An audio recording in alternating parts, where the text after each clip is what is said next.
പ്രിയപ്പെട്ട കുട്ടികളെ, എല്ലാവർക്കും ഡെൽറ്റ ഓൺലൈൻ ക്ലാസ്സിൻ്റെ പുതിയൊരു വീഡിയോയിലേക്ക് സ്വാഗതം. അപ്പോൾ നമ്മൾ കെമിസ്ട്രിയിലെ സെക്കൻഡ് ചാപ്റ്ററിലെ ലിറ്റർ ആണ് നോക്കുന്നത് അല്ലേ. ചാപ്റ്റർ നമ്മൾ ഓൾറെഡി ഡിസ്കസ് ചെയ്ത് കഴിഞ്ഞു. ഇതിലൊരു 9 ക്വസ്റ്റ്യൻ ഉണ്ട്. ആ ക്വസ്റ്റ്യനും ആൻസറുമാണ് നമ്മളിന്ന് നോക്കാൻ പോകുന്നത്. അപ്പോൾ നമുക്ക് ഒന്നാമത്തെ ക്വസ്റ്റ്യൻ നോക്കാം. The symbol of a few elements are given. Write the electron configuration of these elements and find the period and group to which they belong. അതായത് താഴെ കുറച്ച് എലമെൻസിൻ്റെ ഇലക്ട്രോണിക് കോൺഫിഗറേഷൻ സിമ്പിൾസ് തന്നിട്ടുണ്ട്. ഈ എലമെൻസിൻ്റെ ഇലക്ട്രോണിക് കോൺഫിഗറേഷൻ എഴുതാനും അതിനുശേഷം പീരീഡും ഗ്രൂപ്പും കണ്ടെത്താനുമാണ് പറഞ്ഞിട്ടുള്ളത്. നമുക്കറിയാം അല്ലേ, ഗ്രൂപ്പും പീരീഡും ഒക്കെ കണ്ടെത്തണമെങ്കിൽ എന്ത് വേണം? ഇലക്ട്രോണിക് കോൺഫിഗറേഷൻ എഴുതണം. അതിന് ഓട്ടോമോസ്റ്റ് ഷെല്ലിൽ ഇലക്ട്രോണിൻ്റെ എണ്ണത്തിനനുസരിച്ചാണ് നമ്മൾ ഗ്രൂപ്പ് ഏതാണെന്ന് ഡിസൈഡ് ചെയ്യുന്നത്. ഇനി പീരീഡ് എന്ന് പറഞ്ഞാൽ ഷെൽ നമ്പറിന് തന്നെയാണ് നമ്മൾ പീരീഡ് എന്ന് പറയുക അല്ലേ. എത്ര ഷെല്ലുണ്ടോ, 3 ഷെല്ലാണെങ്കിൽ പീരീഡ് നമ്പർ 3 ആയിരിക്കും. ആ ഒരു ഓർഡറിലാണ്. ഇനി ഗ്രൂപ്പ് നമ്പർ കാണാൻ നമ്മൾ ഓൾറെഡി പഠിച്ചത്, ഒരു ഇലക്ട്രോണിക് കോൺഫിഗറേഷൻ എഴുതുന്ന സമയത്ത് ഔട്ട്മോസ്റ്റ് ഷെല്ലിൽ 1 ഇലക്ട്രോൺ ആണെങ്കിൽ ഗ്രൂപ്പ് നമ്പർ 1 ആയിരിക്കും. 2 ഇലക്ട്രോൺ ആണെങ്കിൽ ഗ്രൂപ്പ് നമ്പർ 2 ആയിരിക്കും. ദെൻ 13 to 18 ഗ്രൂപ്പ് എലമെൻസിൻ്റെ പ്രത്യേകത അല്ലേ, 3 മുതൽ 8 വരെയാണ് ഓട്ടോമോസ്റ്റ് ഷെല്ലിൽ ഇലക്ട്രോണിൻ്റെ എണ്ണെങ്കിൽ അതിനോട് 10 ആഡ് ചെയ്ത് കൊടുക്കുക. അങ്ങനെ കിട്ടുന്ന നമ്പർ ആയിരിക്കും എന്ത്? ഗ്രൂപ്പ് നമ്പർ എന്ന് പറയുന്നത്. അപ്പോൾ നമുക്ക് നോക്കാം എങ്ങനെയൊക്കെയാണ്. അതിൽ ക്വസ്റ്റ്യൻ വന്നിട്ടുള്ളത് sodium 1123, B aluminium 1327, C chlorine 35, then D oxygen 86 and E neon 1020 and then carbon C 12. അപ്പോൾ നമ്മൾ ആദ്യം എന്ത് ചെയ്യുക? ഏറ്റവും സൗകര്യത്തിന് വേണ്ടി നമുക്ക് എന്ത് ചെയ്യുക? എലമെൻ്റ് എന്ന് പറഞ്ഞൊരു കോളം ഉണ്ടാക്കുക. ദെൻ ഇലക്ട്രോൺ കോൺഫിഗറേഷൻ ഓരോ എലമെൻറ്റിൻ്റെ എഴുതുക. ദെൻ പീരീഡ്, ഗ്രൂപ്പ് ആ ഒരു ഓർഡറിൽ ചെയ്തിട്ടുണ്ടെങ്കിൽ നല്ല സൗകര്യമായിട്ട് എഴുതാൻ പറ്റും. അപ്പോൾ നമുക്ക് എങ്ങനെയാണ് എഴുതുന്നത് നോക്കാം. ഫസ്റ്റ് എലമെൻറ്റ് കൊടുത്തിട്ടുള്ളത് സോഡിയാണ്. സോഡിയത്തിൻ്റെ അറ്റോമിക് നമ്പർ 11 ആണ്. അതിൻ്റെ ഇലക്ട്രോണിക് കോൺഫിഗറേഷൻ വരെ അല്ലേ, ഫസ്റ്റ് ചാപ്റ്ററിൽ പഠിച്ചതാണ്. അതായത് ഇലക്ട്രോണിൻ്റെ എണ്ണത്തിനാണല്ലോ അറ്റോമിക് നമ്പർ എന്ന് പറയുക. അപ്പോൾ അറ്റോമിക് നമ്പർ കിട്ടിയാൽ നമുക്ക് ഇലക്ട്രോണിൻ്റെ എണ്ണം കിട്ടും. അതിന് ഇലക്ട്രോണിൻ്റെ എണ്ണം കിട്ടിയിട്ടുണ്ടെങ്കിൽ ഓരോ ഷെല്ലിലും എത്ര ഇലക്ട്രോണാണ് ഫില്ല് ചെയ്തതെന്ന് എഴുതിയാൽ മതി. 281. ദെൻ അവിടെ എത്ര ഷെല്ലുണ്ട്? 3 ഷെല്ലാണ് അല്ലേ. KLM എന്ന് പറഞ്ഞിട്ട് 3 ഷെല്ലുകളിലായിട്ടാണ് കൊടുത്തത്. അപ്പോൾ പീരീഡ് നമ്പർ 3 ആണ്. ദെൻ ഗ്രൂപ്പ് നമ്പർ കാണാൻ ഇവിടെ നമ്മൾ ഇലക്ട്രോൺ കോൺഫിഗറേഷൻ എഴുതുന്ന സമയത്ത് ഔട്ടർമോസ്റ്റ് ഷെല്ലിൽ 1 ഇലക്ട്രോൺ ആണുള്ളത്. അതുകൊണ്ട് തന്നെ ഗ്രൂപ്പ് നമ്പർ 1 ആയിരിക്കും. ദെൻ നെക്സ്റ്റ് എലമെൻറ്റ് വരുന്നത് അലൂമിനിയാണ്. അലൂമിനിയത്തിൻ്റെ അറ്റോമിക് നമ്പർ 13 ആണ്. അപ്പോൾ ഇലക്ട്രോൺ കോൺഫിഗറേഷൻ എഴുതുക 283 ആണ്. ഇതിൻ്റെയും പീരീഡ് നമ്പർ 3 ആണ്, കാരണം അവിടെ 3 ഷെല്ലാണ് വരുന്നത്. ദെൻ ഇതിൻ്റെ ഗ്രൂപ്പ് നമ്പർ വരുന്ന സമയത്ത് ഔട്ടർമോസ്റ്റ് ഷെല്ലിൽ 3 ഇലക്ട്രോൺ ആണ്. അതുകൊണ്ട് നമ്മൾ എന്ത് ചെയ്യണം? 10 ആഡ് ചെയ്ത് കൊടുക്കണം. അപ്പോൾ ഗ്രൂപ്പ് നമ്പർ 13 ആണ് വരിക. ദെൻ നെക്സ്റ്റ് എലമെൻറ്റ് ക്ലോറിൻ ആണ്. ക്ലോറിൻ്റെ ആറ്റോമിക് നമ്പർ 17. ഇലക്ട്രോൺ കോൺഫിഗറേഷൻ വരുന്നത് 287 എന്നാണ്. ദെൻ പീരീഡ് നമ്പർ 3 ആണ് അല്ലേ, 3 ഷെല്ല് വരുന്നത് കൊണ്ട് പീരീഡ് നമ്പർ 3. ദെൻ ഇതിൻ്റെ ഓട്ടോമോസ്റ്റ് ഷെല്ലിൽ 7 ഇലക്ട്രോൺ ആണ് വരുന്നത്. 7 ഇലക്ട്രോൺ ആയതുകൊണ്ട് അതിനോട് നമ്മൾ 10 ആഡ് ചെയ്തിട്ടുണ്ടെങ്കിൽ 17 ആണ് ഗ്രൂപ്പ് നമ്പർ കിട്ടുക. ദെൻ നെക്സ്റ്റ് എലമെൻ്റ് ആണ് oxygen, atomic number 8, electron configuration 26 അല്ലേ. ഇവിടെ 2 ഷെല്ലായതുകൊണ്ട് തന്നെ പീരീഡ് നമ്പർ 2 ആണ് വരിക. ദെൻ ഗ്രൂപ്പ് നമ്പർ ചോദിച്ചിട്ടുണ്ടെങ്കിൽ ഓട്ടോമോസ്റ്റ് ഷെല്ലിൽ 6 ഇലക്ട്രോൺ ആണ്. 10 ആഡ് ചെയ്ത് കൊടുത്തിട്ടുണ്ടെങ്കിൽ 16 കിട്ടും. ദെൻ നെക്സ്റ്റ് എലമെൻറ്റ് വരുന്നത് നിയോൺ ആണ്. അറ്റോമിക് നമ്പർ 10, ഇലക്ട്രോൺ കോൺഫിഗറേഷൻ വരുന്നത് 28 ആണ്. അപ്പോൾ ഇവിടെ 2 ഷെല്ലായതുകൊണ്ട് തന്നെ പീരീഡ് നമ്പർ 2 ആയിരിക്കും. ദെൻ ഇതിൻ്റെ ഗ്രൂപ്പ് നമ്പർ വരുന്നത് ഔട്ടർമോസ്റ്റ് ഷെല്ലിൽ 8 ഇലക്ട്രോൺ ആയതുകൊണ്ട് തന്നെ 10 ആഡ് ചെയ്തിട്ടുണ്ടെങ്കിൽ ഗ്രൂപ്പ് നമ്പർ 18 ആണ് കിട്ടുക. ദെൻ അത് ലാസ്റ്റ് എലമെൻ്റ് ആയിട്ട് വരുന്നത് കാർബൺ ആണ്. കാർബണിൻ്റെ atomic number 6. So electronic configuration is 24. 2 ഷെല്ലായതുകൊണ്ട് തന്നെ പീരീഡ് നമ്പർ 2 ആയിരിക്കും. ദെൻ ഗ്രൂപ്പ് നമ്പർ കാണാൻ ഔട്ടർമോസ്റ്റ് ഷെല്ലിൽ 4 ഇലക്ട്രോൺ ആണ്. ദെൻ ആഡ് 10 അല്ലേ, 10 ആഡ് ചെയ്തിട്ടുണ്ടെങ്കിൽ ഗ്രൂപ്പ് നമ്പർ 14 ആണ് കിട്ടുക. Then second question, the electronic configuration of element X is 2881. Simple is not real അല്ലേ, അതായത് യഥാർത്ഥത്തിലുള്ള സിമ്പിൾ അല്ല, ജസ്റ്റ് ഒരു ആൽഫബറ്റ് കൊടുത്തു എന്നേ ഉള്ളൂ X. Find the atomic number of X. എത്രയായിരിക്കും എക്സിൻ്റെ ആറ്റോമിക് നമ്പർ? ആറ്റോമിക് നമ്പർ കാണാൻ സിമ്പിൾ അല്ലേ, ഇലക്ട്രോൺ കോൺഫിഗറേഷൻ എഴുതിയിട്ടുണ്ടെങ്കിൽ ജസ്റ്റ് ആ നമ്പർ ആഡ് ചെയ്താൽ മതി അല്ലേ. ആറ്റോമിക് നമ്പർ ഈക്വൽ ടു 19 ആണ് വരിക. 2 + 8 + 8 + 1. Then next B, to which group does it belong. ഇത് ഏത് ഗ്രൂപ്പിലാണ് വരുന്നത്? അത് കണ്ടാൽ നമുക്കറിയാമല്ലോ, ഓട്ടോമോസ്റ്റ് ഷെല്ലിൽ 1 ഇലക്ട്രോൺ ആയതുകൊണ്ട് തന്നെ ഫസ്റ്റ് ഗ്രൂപ്പിലാണ് വരിക. Then what is its period number അല്ലേ, പീരീഡ് നമ്പർ നമുക്ക് അവിടെ നിന്ന് കിട്ടും. അവിടെ 4 ഷെല്ലാണ് കൊടുത്തിട്ടുള്ളത്. So period number 4. Then to which family does it belong. നമുക്കറിയാം എന്താ, ഫസ്റ്റ് ഗ്രൂപ്പ് എലമെൻറ്റ് ഏത് ഫാമിലിയിലാണ് ഉൾപ്പെടുന്നത്? ആൽക്കലി മെറ്റൽസ് എന്ന് പറഞ്ഞ ഫാമിലിയിലാണ് ഉൾപ്പെടുന്നത്. നെക്സ്റ്റ് അവിടെ ഒരു ക്വസ്റ്റ്യൻ ഉണ്ട്. Right the electronic configuration of the noble gas which come just before X. അല്ലേ, ഇവിടെ എക്സ് എന്ന് പറഞ്ഞാൽ നമ്മൾ കണ്ടെത്തിയിട്ടുണ്ടെന്ന് അറ്റോമിക് നമ്പർ 19 ആണ്. അപ്പോൾ അതിൻ്റെ തൊട്ട് മുമ്പ് വരുന്ന എലമെൻറ്റിൻ്റെ ഇലക്ട്രോണിക് കോൺഫിഗറേഷനാണ് എഴുതാൻ പറഞ്ഞിട്ടുള്ളത്. അതിന് 19 ആണ്. അപ്പോൾ തൊട്ട് മുമ്പ് വരുന്ന എലമെൻറ്റ് എന്ന് പറഞ്ഞാൽ 18, അതൊരു നോബിൾ ഗ്യാസ് ആണ്. അപ്പോൾ അതിൻ്റെ ഇലക്ട്രോണിക് കോൺഫിഗറേഷൻ ഇത് എങ്ങനെയാണ്? 288 ആണ് വരിക. ഓട്ടോമോസ് ഷെല്ലിൽ 8 ഇലക്ട്രോൺ ആയിരിക്കും നോബിൾ ഗ്യാസിന്. Then third question. There are 3 shells in an atom of element P. There are 7 electron it's outermost shell. അല്ലേ, അതായത് പി എന്ന് പറഞ്ഞ ഒരു എലമെൻറ്റ്, സിമ്പിൾ റിയൽ അല്ല എന്നാണ് പറഞ്ഞിട്ടുള്ളത്. ഒരു എലമെൻറ്റിൻ്റെ ഔട്ടർമോസ്റ്റ് ഷെല്ല്, അതിന് 3 ഷെല്ലുണ്ടെന്നാണ് പറയപ്പെടുന്നത്. ഇനി 3 ഷെല്ലുണ്ട്, മൂന്നാമത്തെ ഷെല്ലിൽ അല്ലെങ്കിൽ ഔട്ടർമോസ്റ്റ് ഷെല്ലിൽ എത്ര ഇലക്ട്രോൺ ആണെന്നാണ് പറയുന്നത്? 7 ഇലക്ട്രോൺ ആണെന്ന് പറയുന്നത്. അപ്പോൾ എന്തൊക്കെയാണ് കാണാൻ പറഞ്ഞത്? Right the electron configuration of element P. അല്ലേ, അപ്പോൾ നമുക്ക് എന്താ അറിയാം? 3 ഷെല്ലാണുള്ളതെന്ന് ഓൾറെഡി പറഞ്ഞിട്ടുണ്ട്. അപ്പോൾ ഔട്ടർമോസ്റ്റ് ഷെല്ലിൽ ഇലക്ട്രോണും ആണ്. അപ്പോൾ മൂന്നാമത്തെ ഷെല്ലിലേക്ക് എത്തണമെങ്കിൽ എന്ത് ചെയ്യണം? ആദ്യം ഫസ്റ്റും സെക്കൻഡും കംപ്ലീറ്റ് ആവണ്ടേ? സോ ഇലക്ട്രോണിക് കോൺഫിഗറേഷൻ എങ്ങനെയാണ് വരിക? 2 വരും. ഔട്ടർമോസ്റ്റ് ഷെല്ലിൽ 7 ആയതുകൊണ്ട് 287 എന്നാണ് ഇലക്ട്രോണിക് കോൺഫിഗറേഷൻ വരിക. ദെൻ അതിൽ B question, what is it's atomic number? ഇതിൻ്റെ ആറ്റോമിക് നമ്പർ എത്രയായിരിക്കും? സിമ്പിളാണല്ലോ, 17 ആണ് വരിക അല്ലേ, 2 + 8 + 7. ദെൻ അതിൽ സി ക്വസ്റ്റ്യൻ വരുന്നത്, to which period does it belong? ഇത് ഏത് പീരീഡിലാണ്? അല്ലേ, അവിടെ 3 ഷെല്ലായതുകൊണ്ട് തന്നെ മൂന്നാമത്തെ പീരീഡിലായിരിക്കും വരുന്നത്. D, to which group does it belong? ഇത് ഏത് ഗ്രൂപ്പിലാണ് വരിക? ഏത് ഗ്രൂപ്പിലാണ്? ഓട്ടോമോസ്റ്റ് ഷെല്ലിൽ 7 ഇലക്ട്രോൺ ആയതുകൊണ്ട് 17th ഗ്രൂപ്പിലാണ് വരിക. അവിടെ ഈ ക്വസ്റ്റ്യൻ പറഞ്ഞിട്ടുള്ളത് draw the model of this atom. ഈ ആറ്റത്തിൻ്റെ മോഡൽ വരയ്ക്കാനാണ്. അപ്പോൾ മോഡൽ വരയ്ക്കുമ്പോൾ എന്തൊക്കെ കാര്യങ്ങൾ ശ്രദ്ധിക്കണം? അല്ലേ, 3 ഷെല്ല് വേണം. ഔട്ടർമോസ്റ്റ് ഷെല്ലിൽ എത്ര ഇലക്ട്രോൺ ആയിരിക്കും വരിക? 7 ഇലക്ട്രോൺ ആയിരിക്കും വരുന്നത്. Then fourth question, the element M belongs to the third period and group 1. ഇവിടെ എം എന്ന് പറഞ്ഞൊരു എലമെൻറ്റ് കൊടുത്തിട്ടുണ്ട്. ആ എലമെൻറ്റ് തേർഡ് പീരീഡിലും ഫസ്റ്റ് ഗ്രൂപ്പിലുമാണ് വരുന്നത് എന്നാണ് പറയുന്നത്. അങ്ങനെയാണെങ്കിൽ right the electron configuration of this element. അപ്പോൾ തേർഡ് പീരീഡിലാണെന്ന് പറയുമ്പോൾ എത്ര ഷെല്ലുണ്ടായിരിക്കും? 3 ഷെല്ലുണ്ടായിരിക്കും. ഫസ്റ്റ് ഗ്രൂപ്പിലാണ് വരുന്നതെന്ന് പറയുന്നത് കൊണ്ട് തന്നെ അതിൻ്റെ ഔട്ടർമോസ്റ്റ് ഷെല്ലിൽ 1 ഇലക്ട്രോണും ആയിരിക്കും. അപ്പോൾ അതിൻ്റെ ഇലക്ട്രോണിക് കോൺഫിഗറേഷൻ എങ്ങനെയാണ് എഴുതുക? 281 എന്നാണ് എഴുതുക. Then write its name and symbol. നമുക്കറിയാം 281 എന്ന് പറഞ്ഞിട്ടുണ്ടെങ്കിൽ അറ്റോമിക് നമ്പർ 11 ആയിട്ടുള്ള എലമെൻ്റ് ആണ്. 11th എലമെൻ്റ് എന്ന് പറഞ്ഞാൽ അത് സോഡിയമാണ്. അതിൻ്റെ സിമ്പൽ Na എന്നാണ്. ദെൻ അതിൽ C question, to which family does this element belong? അല്ലേ, സോഡിയം വരുന്നത് ഫസ്റ്റ് ഗ്രൂപ്പ് എലമെൻ്റ് ആണ് sodium. So first group elements are also known as alkali metals. അപ്പോൾ ആൽക്കലി മെറ്റൽ ഫാമിലിയിലാണ് ഇത് വരുന്നത്. ഇനി D, right the electron configuration of the element belonging to the same period and group 13. അപ്പോൾ ഇതേ പീരീഡിൽ വരുന്ന മറ്റൊരു എലമെൻറ്റ് അത് ഗ്രൂപ്പ് 13ലെ എലമെൻ്റ് ആണെന്നാണ് പറയുന്നത്. അതിൻ്റെ ഇലക്ട്രോണിക് കോൺഫിഗറേഷനാണ് എഴുതാൻ പറഞ്ഞത്. അപ്പോൾ സെയിം പീരീഡ് എന്ന് പറയുമ്പോൾ നമ്മൾ മനസ്സിലാക്കേണ്ടത് മൂന്നാമത്തെ പീരീഡിലായിരിക്കും. കാരണം 3 ഷെല്ല് കാണും. ദെൻ 13th ഗ്രൂപ്പിലാണ് വരുന്നതെങ്കിൽ അതിനർത്ഥം എന്താ? 13ാമത്തെ ഗ്രൂപ്പിലാണെങ്കിൽ അതിൻ്റെ ഔട്ടർമോസ്റ്റ് ഷെല്ലിൽ എത്ര ഇലക്ട്രോൺ ആയിരിക്കും? 3 ഇലക്ട്രോൺ ആയിരിക്കും വരിക. അപ്പോൾ അതിൻ്റെ ഇലക്ട്രോണിക് കോൺഫിഗറേഷൻ ഏത്? 283 എന്നാണ്. Then fifth question, electron configuration of element P, Q, R and S are given. അതിൽ പി എന്ന് പറഞ്ഞിട്ടുള്ളത് 27 ആണ് ഇലക്ട്രോൺ കോൺഫിഗറേഷൻ കൊടുത്തത്. ക്യു 28 ആണ്. Then R 281, S 287.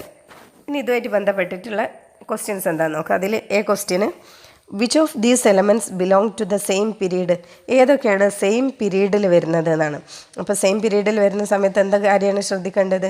ഷെല്ലുകളുടെ എണ്ണം സെയിം ആണെങ്കിൽ സെയിം പീരീഡ് ആയിരിക്കുമല്ലോ. അപ്പോൾ പിയും ക്യൂവും ഒരേ പീരീഡിലാണ് വരുന്നത്. അതേപോലെ ആറും എസും ഒരേ പീരീഡിലാണ് വരുന്നത്. Then which of these element belong to the same group? ഒരേ ഗ്രൂപ്പിൽ വരുന്ന എലമെൻറ്റ് ഏതായിരിക്കും? അത് പിയും എസ് ആയിരിക്കും. കാരണം ഔട്ടർമോസ്റ്റ് ഷെല്ലിൽ സെയിം ഇലക്ട്രോൺ ആണെങ്കിൽ സെയിം ഗ്രൂപ്പിലാണ്. ഒരേ ഗ്രൂപ്പിൽ വരുന്ന എല്ലാ എലമെൻറ്റ്സിൻ്റെയും ഔട്ടർമോസ്റ്റ് ഷെല്ലിൽ സെയിം ഇലക്ട്രോൺ ആയിരിക്കും. Then identify the noble gas among this. ഈ തന്നിട്ടുള്ളതിൽ നിന്ന് നോബിൾ ഗ്യാസ് കണ്ടെത്താൻ. അപ്പോൾ നമുക്കറിയാം നോബിൾ ഗ്യാസിൻ്റെ ഔട്ടർമോസ്റ്റ് ഷെല്ലിൽ 8 ഇലക്ട്രോൺ ആയിരിക്കും. സോ ക്യൂ ആയിരിക്കും noble gas. Then D, find the group number and period number of element S. S എന്ന് പറഞ്ഞിട്ടുള്ള എലമെൻറ്റിൻ്റെ ഗ്രൂപ്പ് നമ്പറും പീരീഡ് നമ്പറും കണ്ടെത്താൻ. ഗ്രൂപ്പ് നമ്പർ കാണാൻ സിമ്പിളാണല്ലോ. ഔട്ടർമോസ്റ്റ് ഷെല്ലിൽ 7 ഇലക്ട്രോൺ ആയതുകൊണ്ട് ഗ്രൂപ്പ് നമ്പർ 17 ആണ്. പീരീഡ് എന്ന് പറഞ്ഞിട്ടുണ്ടെങ്കിൽ അവിടെ 3 ഷെല്ലായതുകൊണ്ട് പീരീഡ് നമ്പർ 3 ആയിരിക്കും. Then sixth question, electronic configuration of few elements are given. Which of these elements has bigger atom, A or B? അതായത് എ ബി സി എന്ന് പറഞ്ഞിട്ട് 3 എലമെൻറ്റ് തന്നിട്ടുണ്ട്. എൻ്റെ ഇലക്ട്രോണിക് കോൺഫിഗറേഷൻ 2 1 ആണ്, ബിയുടേത് 281 ആണ്, സി 287 ആണ്. ഇനി ക്വസ്റ്റ്യൻ ഇതാണ്, തന്നിട്ടുള്ളതിൽ എ ആണോ ബി ആണോ വലിയ ആറ്റം എന്നാണ് ചോദിച്ചിട്ടുള്ളത്. ബിഗർ എലമെൻ്റ് ഏതാണെന്ന് അത് കണ്ടാൽ തന്നെ അറിയാമല്ലോ. എ എന്ന ആറ്റത്തിന് എലമെൻറ്റിന് 2 ഷെല്ല് മാത്രമേ ഉള്ളൂ. ബി എന്ന ആറ്റത്തിന് 3 ഷെല്ലുണ്ട്. അപ്പോൾ 3 ഷെല്ലുള്ളതായിരിക്കുമല്ലോ വലുത്. അപ്പോൾ ബി ആയിരിക്കും വലുത്. എയും ബിയും കേസ് കൺസിഡർ ചെയ്യുന്ന സമയത്താണ്. Then which atom is bigger, B or C? ഇനി ബിയും സിയും ആണ് നമ്മൾ കൺസിഡർ ചെയ്യുന്നതെങ്കിലോ ബിക്കും സിക്കും 3 ഷെല്ലാണുള്ളത്, രണ്ടിനും സെയിം ഷെല്ലാണ്. അപ്പോൾ നമ്മളെങ്ങനെയാണ് സൈസ് കണ്ടെത്തുക? അപ്പോൾ ശ്രദ്ധിക്കേണ്ടത് ബിയും സിയും, ബി എന്ന് പറഞ്ഞ എലമെൻറ്റ് ലെഫ്റ്റ് സൈഡിൽ വരുന്ന എലമെൻ്റ് ആയിരിക്കും, സി എന്ന് പറഞ്ഞ എലമെൻ്റ് എന്ന് പറഞ്ഞാൽ റൈറ്റ് സൈഡിൽ. കാരണം എന്താ, 281 അല്ലേ, 3 ഷെല്ലാണുള്ളത്. 3rd ഷെല്ലിൽ വീണ്ടും ഇലക്ട്രോൺ ഇങ്ങനെ കൂടിക്കൊണ്ടിരിക്കുകയാണല്ലോ ചെയ്യുക. അപ്പോൾ സി എന്ന ഷെല്ലിൽ എത്തുമ്പോഴേക്ക് എന്ത് ചെയ്യുന്നുണ്ട്, ഇലക്ട്രോണിൻ്റെ എണ്ണം ഔട്ടർമോസ്റ്റ് ഷെല്ലിൽ 7 ഇലക്ട്രോൺ ആണുള്ളത്. ബീൻ്റെ കേസിലാണെങ്കിൽ ഔട്ടർമോസ്റ്റ് ഷെല്ലിൽ 1 ഇലക്ട്രോൺ ആണ്. അപ്പോൾ ന്യൂക്ലിയർ ചാർജ് കൂടുതൽ സിക്ക് ആയതുകൊണ്ട് തന്നെ ആറ്റോമിക് സൈസ് പീരീഡ്, അല്ലെങ്കിൽ നമ്മൾ പീരീഡുള്ള ട്രെൻഡ് ഓൾറെഡി പഠിച്ചാണല്ലോ. ലെഫ്റ്റ് ടു റൈറ്റ് പീരീഡിൽ പോകുന്ന സമയത്ത് ആറ്റോമിക് സൈസ് ഡിക്രീസ് ചെയ്യുകയാണ് ചെയ്യുക. അപ്പോൾ സി എന്ന എലമെൻറ്റിന് സൈസ് കുറവായിരിക്കും, ബി ആയിരിക്കും എന്ത്, ബിഗർ എലമെൻറ്റ്. അപ്പോൾ രണ്ടിൻ്റെയും ആൻസർ ബി ആണ് വരുന്നത്. 7th question, A portion of the modern periodic table is given, answer the following question. അതായത് മോഡേൺ പീരിയോഡിക് ടേബിളിൻ്റെ ഒരു രൂപം ഇവിടെ കൊടുത്തിട്ടുണ്ട്, ഒരു പോർഷൻ ഇവിടെ കൊടുത്തിട്ടുണ്ട്. ഈ ടേബിൾ നോക്കിയിട്ട് താഴെ പറഞ്ഞിട്ടുള്ള ക്വസ്റ്റ്യൻസിന് ആൻസർ ചെയ്യാനാണ് പറഞ്ഞിട്ടുള്ളത്. അവിടെ കുറേ സബ് ക്വസ്റ്റ്യൻ വരുന്നുണ്ട്. അപ്പോൾ സിമ്പിളായിട്ടുള്ള ക്വസ്റ്റ്യൻ ആണ്. നമുക്ക് ഈ ടേബിൾ നോക്കിയിട്ടുണ്ടെങ്കിൽ തന്നെ നിങ്ങൾക്ക് കൃത്യമായിട്ട് എഴുതാൻ പറ്റും. ഇതിലേ ക്വസ്റ്റ്യൻ വരുന്നത്, which of these elements belong to the halogen family? ഇതിലേതാണ് ഹാലോജൻ ഫാമിലിയിൽ വരുന്ന എലമെൻ്റ് എന്ന് നമുക്കറിയാം. എന്താ, 17th group elements or also known as halogen family അല്ലേ. അപ്പോൾ 17ാം ഗ്രൂപ്പ് എലമെൻറ്റ്സ് ആണ് ഹാലോജൻ ഫാമിലി എന്നറിയപ്പെടുന്നത്. അപ്പോൾ 17th ഗ്രൂപ്പിൽ എലമെൻറ്റ്സ് ഏതൊക്കെയാണ് അവിടെ കൊടുത്തിട്ടുള്ളത്? M, N അല്ലേ. എമ്മും എന്നും ആണ് ഹാലോജൻ ഫാമിലിയിൽ വരുന്നത്. Next question, which are the transition elements? തന്നിട്ടുള്ളതിൽ ട്രാൻസിഷൻ എലമെൻ്റ് ഏതാണ് അല്ലേ. ഗ്രൂപ്പിൽ 3 to 12 ആണ് ട്രാൻസിഷൻ എലമെൻ്റ് എന്നറിയപ്പെടുന്നത്. ഇവിടെ തന്നിട്ടുള്ളതിൽ ജിയും എച്ചും ആണ് ട്രാൻസിഷൻ എലമെൻ്റ് വരുന്നത്. Then C, write the elements of group 1 in the decreasing order of their atomic size. അതായത് ഗ്രൂപ്പ് 1ലുള്ള element A B C D ആണ്. ഇതിൽ നിങ്ങളോട് പറഞ്ഞിട്ടുള്ളത് എലമെൻറ്റ്സിൻ്റെ അറ്റോമിക് സൈസിൻ്റെ ഡിക്രീസിങ് ഓർഡറിലാണ് എഴുതാൻ പറഞ്ഞിട്ടുള്ളത്. അപ്പോൾ നമുക്ക് ഓൾറെഡി അറിയാം, ഗ്രൂപ്പിൽ ടോപ്പ് ടു ബോട്ടം അല്ലേ, മുകളിൽ നിന്ന് താഴേക്ക് വരുന്നതിനനുസരിച്ച് എന്ത് ചെയ്യുന്നുണ്ട്, ആറ്റോമിക് സൈസ് ഇൻക്രീസ് ചെയ്യുകയാണ് ചെയ്യുക. അപ്പോൾ ഡിക്രീസിങ് ഓർഡർ കൊടുക്കാൻ പറഞ്ഞിട്ടുണ്ടെങ്കിൽ എന്ത് ചെയ്യണം, താഴെ നിന്ന് മേലേക്ക് എഴുതണം, D C B A. Then next question, which element has smaller atom, B or I? B ആണോ ഐ ആണോ ഏറ്റവും ചെറുത് എന്നാണ് ചോദിച്ചിട്ടുള്ളത്. ഏതാണ്? ഐ ആയിരിക്കും. കാരണം നമുക്കറിയാം പീരീഡിൽ ലെഫ്റ്റ് ടു റൈറ്റ്, ഇടത്തുനിന്ന് വലത്തേക്ക് പോകുന്നതിനനുസരിച്ച് എന്ത് ചെയ്യുന്നുണ്ട്, ആറ്റോമിക് സൈസ് കുറയുന്നുണ്ട്. അപ്പോൾ ബീനേക്കാളും റൈറ്റ് വരുന്ന എലമെൻ്റാണ് ഇത് ഐ എന്ന് പറഞ്ഞ്. അപ്പോൾ ആറ്റോമിക് സൈസ് കുറവ് ഐക്കായിരിക്കും. Then next E, write the elements of period 3 in the increasing order of their atomic size. 3rd പീരീഡിലുള്ള എലമെൻറ്റ്സിന് ആറ്റോമിക് സൈസ് ഇൻക്രീസ് ചെയ്യുന്ന ഓർഡറിൽ എഴുതാനാണ് പറഞ്ഞിട്ടുള്ളത്. അത് നമ്മൾ പീരീഡിലെ ട്രെൻഡ് പഠിച്ചതാണ്. പീരീഡിൽ ലെഫ്റ്റ് ടു റൈറ്റ് വരുന്ന സമയത്ത് ആറ്റോമിക് സൈസ് ഡിക്രീസ് ചെയ്യാം. അപ്പോൾ ഇൻക്രീസിങ് ഓർഡറിൽ എഴുതാൻ പറഞ്ഞിട്ടുണ്ടെങ്കിൽ എന്ത് ചെയ്യണം, റൈറ്റിൽ നിന്ന് ലെഫ്റ്റിലേക്ക് എഴുതണം, NJFC. അതായിരിക്കും എൻ്റെ ആൻസർ വരുന്നത്. ദെൻ 7th അതിൽ എഫ് ക്വസ്റ്റ്യൻ വരുന്നത്, which of these are alkaline earth metals അല്ലേ. ഏതൊക്കെയാണ് ആൽക്കലൈൻ എർത്ത് മെറ്റൽസ് വരുന്നത്? നമുക്കറിയാം second group elements R known as alkaline earth metals. അപ്പോൾ സെക്കൻഡ് ഗ്രൂപ്പിൽ ഇവിടെ കൊടുത്തിട്ടുള്ള എലമെൻ്റ് എന്ന് പറഞ്ഞാൽ ഇയും എഫും ആണ്. ദെൻ അതിൽ G, which elements has 8 electron in its outermost shell? ഇതിൽ തന്നിട്ടുള്ളതിൽ ഏത് എലമെൻറ്റ്സിനാണ് ഔട്ടർമോസ്റ്റ് ഷെല്ലിൽ 8 ഇലക്ട്രോൺ ഉള്ളത്? നമുക്കറിയാം അല്ലേ, O ആണ് വരുന്നത്. കാരണം 18th ഗ്രൂപ്പിനാണ് ഔട്ടർമോസ്റ്റ് ഷെല്ലിൽ 8 ഇലക്ട്രോൺ ഉണ്ടാവുക. Then last H, find the real simple of the given elements with the help of the periodic table അല്ലേ. പീരിയോഡിക് ടേബിൾ നോക്കിയിട്ട് ഈ ഓരോ എലമെൻറ്റിൻ്റെയും റിയൽ സിമ്പിൾ കണ്ടെത്താനാണ് പറഞ്ഞിട്ടുള്ളത്. അപ്പോൾ ഫസ്റ്റ് ഗ്രൂപ്പിൽ വരുന്ന 4 എലമെൻറ്റ്സ് ആണ് ആദ്യം കൊടുത്തിട്ടുള്ളത്. അത് പീരിയോഡിക് ടേബിൾ നോക്കിയിട്ടുണ്ടെങ്കിൽ നമുക്കറിയാം ഏതൊക്കെയാണ് വരുന്നത്. ഹൈഡ്രജൻ വരുന്നുണ്ട് അല്ലേ. ദെൻ ലിഥിയം വരും. സി എന്ന് പറഞ്ഞിട്ടുണ്ടെങ്കിൽ സോഡിയാണ് വരുന്നത്. Then D potassium. അതും അതിൻ്റെ സിമ്പിളും പീരിയോഡിക് ടേബിൾ നോക്കിയിട്ട് എഴുതാനാണ് പറയുന്നത്. ദെൻ ഇ എന്ന് പറഞ്ഞാൽ ബെറിലിയാണ് വരിക. ബെറിലിയത്തിൻ്റെ സിമ്പിൾ BE ആണ്. ദെൻ എഫ് മാഗ്നീഷ്യം, MG ആണ് സിമ്പിൾ. ദെൻ ജി വരിക ക്രോമിയാണ്, CR ആണ് സിമ്പിൾ. അല്ലേ. ദെൻ എച്ച് എന്ന് പറഞ്ഞാൽ അയണിൻ്റെ സിമ്പൽ Fe ആണ്. ദെൻ ഐ വരുന്ന സമയത്ത് ബോറോൺ ആണ് വരിക പീരിയോഡിക് ടേബിളിൽ. ദെൻ ജെ എന്ന് പറഞ്ഞാൽ അലൂമിനിയാണ്, അതിൻ്റെ സിമ്പൽ Al ആണ്. ദെൻ കെ എന്ന് പറഞ്ഞാൽ നൈട്രജൻ, സിമ്പൽ N. എൽ എന്ന് പറഞ്ഞാൽ ഓക്സിജൻ, സിമ്പൽ O. എം എന്ന് പറഞ്ഞാൽ ഫ്ലൂറിനാണ്, സിമ്പൽ F ആണ്. എൻ എന്ന് പറഞ്ഞാൽ ക്ലോറിനാണ്, symbol Cl. Then O neon ആണ്, symbol Ne. Then 8th question. An element belonging to the second period has 2 electrons in the outermost shell of its atom. അല്ലേ, അതായത് സെക്കൻഡ് പീരീഡിൽ വരുന്ന ഒരു എലമെൻറ്റിൻ്റെ ഔട്ടർമോസ്റ്റ് ഷെല്ലിൽ 2 ഇലക്ട്രോൺ ആണെന്നാണ് പറയുന്നത്. Right the electron configuration of this element.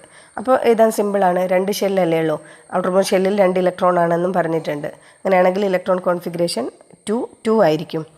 Then next, right the electron configuration of the noble gas belonging to the same period. അല്ലേ, ഇതേ പീരീഡിൽ വരുന്ന നോബിൾ ഗ്യാസിൻ്റെ ഇലക്ട്രോണിക് കോൺഫിഗറേഷൻ എഴുതാനാണ് പറഞ്ഞിട്ടുള്ളത്. അതായത് ഇതേ പീരീഡ് എന്ന് പറയുമ്പോൾ 2 ഷെല്ല് മാത്രമേ ഇവിടെ ഉണ്ടാവുള്ളൂ. അപ്പോൾ ഓട്ടോമോസ്റ്റ് ഷെല്ലിൽ 8 ഇലക്ട്രോണും ആയിരിക്കും. സോ 2 8 ആയിരിക്കും അതിൻ്റെ ഇലക്ട്രോണിക് കോൺഫിഗറേഷൻ വരുന്നത്. Then C, what is is group number. ഇതിൻ്റെ ഗ്രൂപ്പ് നമ്പർ എത്രയാണെന്നാണ് ചോദിച്ചിട്ടുള്ളത്. അപ്പോൾ ഔട്ടർമോസ്റ്റ് ഷെല്ലിൽ അല്ലേ ഫസ്റ്റ് പറഞ്ഞിട്ടുള്ള എലമെൻറ്റിൻ്റെ 2 ആണ് ഇലക്ട്രോണിക് കോൺഫിഗറേഷൻ. ഔട്ടർമോസ്റ്റ് ഷെല്ലിൽ 2 ഇലക്ട്രോൺ ആയതുകൊണ്ട് തന്നെ ഗ്രൂപ്പ് നമ്പർ 2 ആയിരിക്കും. Then right the electron configuration of an element in the same group and in the third period. അല്ലേ, സെയിം ഗ്രൂപ്പിൽ വരുന്ന അതേപോലെ തേർഡ് പീരീഡിൽ വരുന്ന ഒരു എലമെൻറ്റിൻ്റെ ഇലക്ട്രോൺ കോൺഫിഗറേഷനാണ് എഴുതാൻ പറഞ്ഞിട്ടുള്ളത്. അപ്പോൾ തേർഡ് പീരീഡ് എന്ന് പറയുമ്പോൾ അവിടെ 3 ഷെല്ല് ഉണ്ടാവും. ദെൻ ഇലക്ട്രോൺ കോൺഫിഗറേഷൻ വരെ 2 8 2 ആണ്. ദെൻ അവിടെ 9th question വരുന്നത് അവസാനത്തെ question. Analyse the table and answer the following question. ഇവിടെ ഒരു ടേബിൾ തന്നിട്ടുണ്ട്, അവിടെ കുറേ എലമെൻറ്റ്സ് തന്നിട്ടുണ്ട് ABCD എന്ന് പറഞ്ഞിട്ട്. അതിൻ്റെ മാസ് നമ്പറും തന്നിട്ടുണ്ട്, നമ്പർ ഓഫ് ന്യൂട്രോൺസും തന്നിട്ടുണ്ട്.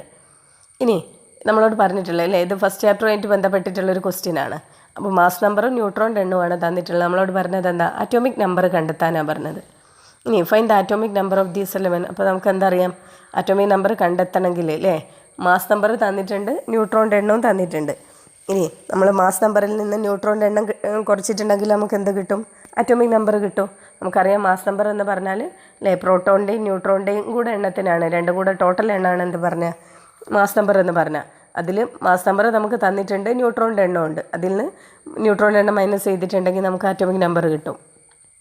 Then write their electronic configuration. ഓരോന്നിൻ്റെയും ഇലക്ട്രോണിക് കോൺഫിഗറേഷൻ എഴുതാൻ പറഞ്ഞിട്ടുണ്ട്. അതിൽ നിന്ന് അത് നമുക്കൊരു ടേബിളായിട്ട് ചെയ്യുകയാണെങ്കിൽ അല്ലേ കുറച്ചുകൂടെ സൗകര്യമായിരിക്കും. ഫസ്റ്റ് എലമെൻറ്റ് എഴുതുക, ദെൻ ഓരോന്നിൻ്റെയും മാസ് നമ്പറും നമ്പർ ഓഫ് ന്യൂട്രോൺസ് എഴുതുക. അപ്പോൾ എ എന്ന എലമെൻറ്റിൻ്റെ അറ്റോമിക് നമ്പർ വരുന്നത് അല്ലേ 9 - 5, സോ 4 ആയിരിക്കും വരിക. അതിൻ്റെ ഇലക്ട്രോണിക് കോൺഫിഗറേഷൻ എങ്ങനെയാണ് വരിക, 2 2 എന്നാണ് വരിക. ദെൻ പീരീഡ് നമ്പർ 2 ആയിരിക്കും, ഗ്രൂപ്പ് നമ്പറും 2. എങ്ങനെയാണ് കിട്ടുന്നതെന്നൊക്കെ നമ്മൾ ഓൾറെഡി കുറേ ക്വസ്റ്റ്യനിൽ പറഞ്ഞതാണ്. അപ്പോൾ ഈ ചാപ്റ്ററിൽ ഏറ്റവും ഇമ്പോർട്ടൻ്റ് ആയിട്ട് വരുന്ന ഒരു ക്വസ്റ്റ്യനാണ് ഗ്രൂപ്പും പീരീഡും കണ്ടെത്താനുള്ള ഒരു ക്വസ്റ്റ്യൻ അല്ലേ. ഒരുപാട് ക്വസ്റ്റ്യൻ നമ്മളിപ്പോൾ അതുമായിട്ട് ബന്ധപ്പെട്ട് ചെയ്തു. ദെൻ ബി എന്ന് പറഞ്ഞ എലമെൻറ്റിൻ്റെ മാസ് നമ്പർ 35 ആണ്, ന്യൂട്രോണിൻ്റെ എണ്ണം 18 ആണ്, so atomic number 17. Then electronic configuration വരുന്നത് 2 8 7 എന്നാണ്. ദെൻ പീരീഡ് നമ്പർ 3 ആയിരിക്കും, ഗ്രൂപ്പ് നമ്പർ 17. ദെൻ സി എന്ന് പറഞ്ഞ എലമെൻറ്റ് മാസ് നമ്പർ 39 ആണ്, number of neutrons 20, atomic number 19. Then electronic configuration 2 8 8 1. Then period number 4, group number 1. Then D എന്ന് പറഞ്ഞ element mass number 40 ആണ്, number of neutrons 22 ആണ്, atomic number 18, electronic configuration 2 8 8 ആണ്. Then period number 3, group number 18. അപ്പോൾ അവിടെ എയും ബിയും ക്വസ്റ്റ്യൻ ആൻസർ നമുക്ക് അതിൽ നിന്ന് തന്നെ കിട്ടിയിട്ടുണ്ട് അല്ലേ. അറ്റോമിക് നമ്പർ കണ്ടെത്തി നമ്മൾ ഇലക്ട്രോണിക് കോൺഫിഗറേഷൻ. ഇനി തന്നിട്ടുള്ള ടേബിളിന് which among these is a noble gas. ഈ തന്നിട്ടുള്ളതിൽ ഏതായിരിക്കും നോബിൾ ഗ്യാസ്. അത് ഇലക്ട്രോണിക് കോൺഫിഗറേഷൻ നോക്കിയിട്ടുണ്ടെങ്കിൽ നമുക്ക് മനസ്സിലാക്കാൻ പറ്റും. ഔട്ടർമോസ്റ്റ് ഷെല്ലിൽ 8 ഇലക്ട്രോൺ ഉള്ളതില്ലേ, ഡി ആയിരിക്കും noble gas. Then D question, to which family does the element B belong. B എന്ന് പറഞ്ഞ എലമെൻറ്റ് ഏത് ഫാമിലിയിൽ വരുന്നതായിരിക്കും അല്ലേ. ഗ്രൂപ്പ് നമ്പർ 17 ആണ്. 17 ഗ്രൂപ്പ് എലമെൻറ്റ്സ് അറിയപ്പെടുന്നത് ഹാലോജൻ ഫാമിലി എന്ന പേരിലാണ്. ദെൻ അവിടെ ഈ ക്വസ്റ്റ്യന്, to which period and group does the element C belong. C എന്ന് പറഞ്ഞ എലമെൻറ്റ് ഏത് ഗ്രൂപ്പിലും ഏത് പീരീഡിലുമാണ്. നമ്മൾ ഓൾറെഡി കണ്ടെത്തിയിട്ടുണ്ട്, ഗ്രൂപ്പ് നമ്പർ 4 ആണ്, പീരീഡ് നമ്പർ 4 ആണ്, ഗ്രൂപ്പ് നമ്പർ 1 ആണ്. ദെൻ അതിലെ last question, which of these element belong to the same period. ഏതൊക്കെയാണ് സെയിം പീരീഡിൽ വരുന്നത് അല്ലേ. നമ്മൾ ഓൾറെഡി പീരീഡ് നമ്പർ കണ്ടെത്തിയത് കൊണ്ട് സിമ്പിളാണ്.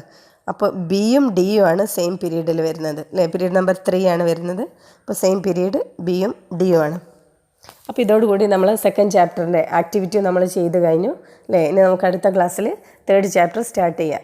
അപ്പോൾ നിങ്ങൾക്ക് ഈ ക്ലാസ് ഇഷ്ടമായിട്ടുണ്ടെങ്കിൽ ഫ്രണ്ട്സിനൊക്കെ ഷെയർ ചെയ്ത് കൊടുക്കുക. അതേപോലെ ആരെങ്കിലും സബ്സ്ക്രൈബ് ചെയ്യാതാണ് കാണുന്നതെങ്കിൽ ദയവ് ചെയ്ത് ചാനലൊന്ന് സബ്സ്ക്രൈബ് ചെയ്യണേ. Okay, thank you.